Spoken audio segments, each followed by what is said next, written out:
আপনারা সকলে অবগত আছেন যে ঢাবি রাবি জাবের ক্লাস শুরুর তারিখ ইতিপূর্বে ঘোষণা করা হয়েছে। আর ইউপি এমআইএসটি বুয়েট এমনকি প্রাইভেট ন্যাশনাল ইউনিভার্সিটিরও ক্লাস চলমান আছে। কিন্তু অত্যন্ত দুঃখজনক হলেও সত্য, আমাদের গুচ্ছমুক্ত 24টি বিশ্ববিদ্যালয়ের এখনও চূড়ান্ত ভর্তি হয়নি, ক্লাস শুরু তো দূরের কথা।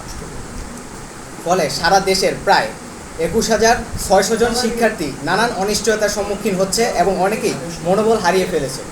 গত 25 সেপ্টেম্বর 2023 আমাদের এইচএসসি এক্সাম শেষ হয় এবং 26 নভেম্বর 2023 ফলাফল প্রকাশিত হয়। পরীক্ষার পর আজ প্রায় 1 বছর পার হয়ে গেলেও আমরা ক্লাসের দেখা পাইনি। এতে আমরা আমাদের প্রচুর মূল্যবান সময় অপচয় করেছি। সেশন জটের সম্ভাবনা সৃষ্টি হয়েছে।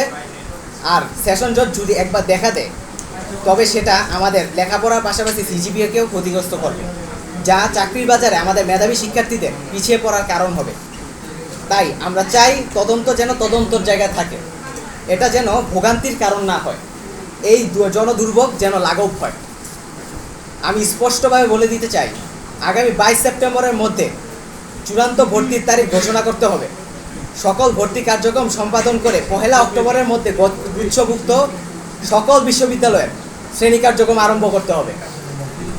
আমি এই বাক স্বাধীনতার সময় সংশ্লিষ্ট কর্তৃপক্ষের সজাগ দৃষ্টি আকর্ষণ করছি, তারা যেন অতি দ্রুত আমাদের চূড়ান্ত ভর্তি শেষ করে ক্লাস শুরুর সিদ্ধান্ত গ্রহণ করে।